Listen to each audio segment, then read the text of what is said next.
So hi all the students, welcome back to your own channel. मैं हूं आपका Vishal sir, Vishal Kumar Jaiswal. तो गाइज, आज मच अवेटेड जो बोर्ड एग्जाम कैंसिलेशन का जो पीआईएल फाइल किया गया था सुप्रीम कोर्ट में एडवोकेट ममता शर्मा के द्वारा, आज उसकी हियरिंग थी। ये हम सबको पता है, लेकिन बहुत बड़ी खुशखबरी है। और वो खुशखबरी क्या है, इस हियरिंग का, आज की हियरिंग का निचोड़ क्या है, आज क्या कुछ हुआ, आप जानना चाहते होगे तो मैं आपको पॉइंट वाइज पॉइंट सब कुछ बताऊंगा। और हमारे फेवर में आज का हियरिंग कितना गया, क्या कुछ हुआ, सारा कुछ अपडेट दूंगा।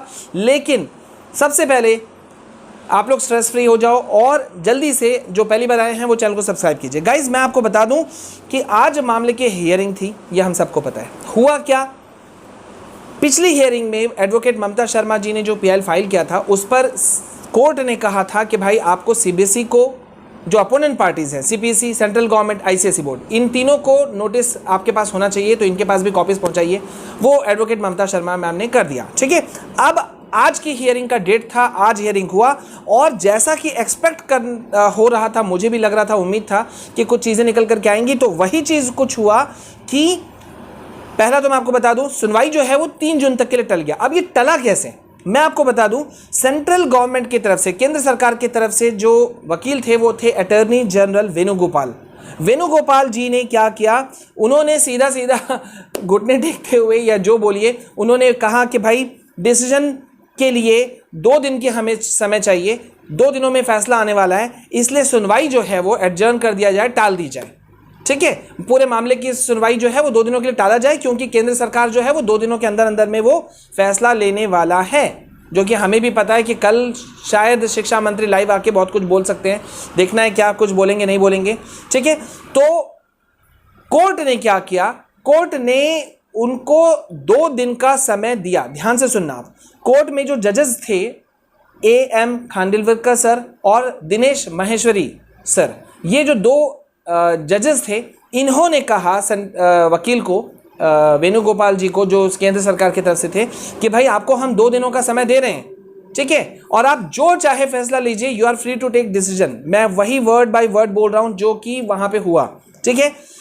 आप you are free to take decision, आप अपना फैसला लेने के लिए स्वतंत्र हैं, टेक टाइम, समय ले लीजिए। 2 दिन का मांगा, समय दिया हमने आपको।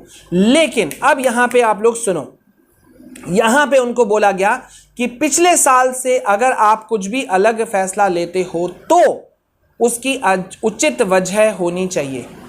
पिछले साल से, यानी कि पिछले साल क्या हुआ था आपको पता है ना, पिछले साल एग्जाम कैंसिल हो गए थे और internal assessment new marking scheme के द्वारा बच्चों को पास किया गया था, ठीक है।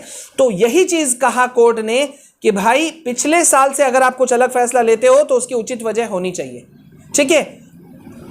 इस पर अटॉर्नी जनरल वेणुगोपाल जी ने कहा कि कुछ सब्जेक्ट के एग्जाम पिछली बार हो चुके थे लॉकडाउन से पहले, सिचुएशन तब अलग था।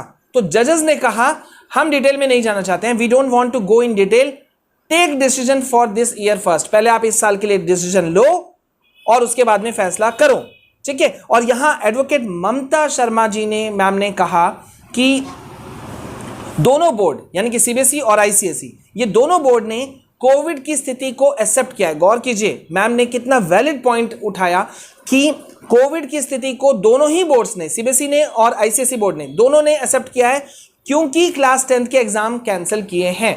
एग्जाम 10th के कैंसिल तो हुए हैं आखिरकार, भाई आपको पता होगा क्लास 10th के एग्जाम, सीबीएसई के एग्जाम कैंसिल हुए थे 14 अप्रैल को, और उसके बाद में आईसीएसई बोर्ड के क्लास 10th के एग्जाम्स भी जो हैं वो भी कैंसिल हुए। तो मतलब कैंसिल क्यों हुए थे, क्योंकि वहां पे उनके नोटिस में डाला गया था कि भाई कोविड की स्थिति ऐसी है, खराब है, तो हम एग्जाम नहीं ले सकते, तो इसलिए हम कैंसिल कर रहे हैं।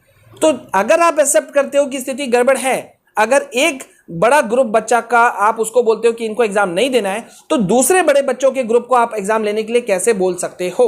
और इसी पर कोर्ट में जो फाइनल आउटकम निकला वो ये निकला कि जजेस ने कहा कि आप जो फैसला लेना चाहते हैं लीजिए, लेकिन आपको क्या करना होगा, आपको वो पूरा जो डिटेल्ड जो फैसला आपने लिया है वो आपको रखना होगा कोर्ट के सामने में। Top court will examine matter once centre takes decision.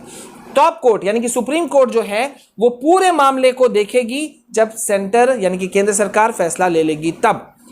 Guys, ये था पूरा निचोड़ जो कुछ आज हुआ, और उसके बाद में जो सुनवाई थी वो 3 जून तक के लिए टाल दी गई है, ठीक है।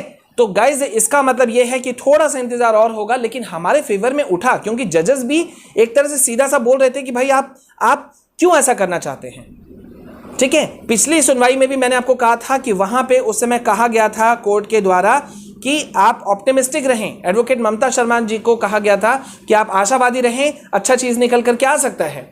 और आज भी देखिए ये चीज कहा गया कि केंद्र सरकार को एक तरह से वार्न किया गया कि आप पिछली बार से अगर आप कुछ फैसला चेंज करना चाहते हैं तो आपको सोच समझ के करना होगा और सही वैलिड पॉइंट्स होना चाहिए। तो गाइस ये था वो सारा निचोड़ जो कुछ निकला, लेकिन हमें अभी इस वक्त शांत नहीं रहना है। आप लोग एकदम पढ़ाई करो, वो तो मैं हर वीडियो में बोलता हूं, आप लोगों को स्टडीज करना चाहिए, लेकिन आप ट्वीट करते रहें। अनुभव श्रीवास्तव मैम, ममता शर्मा मैम, निधि तनेजा मैम, इन्होंने बहुत सपोर्ट किया है लाखों करोड़ों स्टूडेंट्स को, पेरेंट्स को।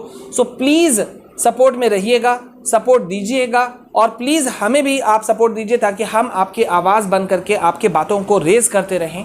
ठीक है, so please support us, subscribe us, like share comment जरूर कीजिएगा और बने रहिएगा क्योंकि काफ़ी अपडेट्स आ रहे हैं। And yes, one more thing कि कमेंट सेक्शन में लिखना है वी आर यूनाइटेड। एंड याद रखना स्टेट बोर्ड वाले बच्चों, आपको अकेला नहीं छोड़ा गया है, हम सब आपके साथ हैं। This is all from my side.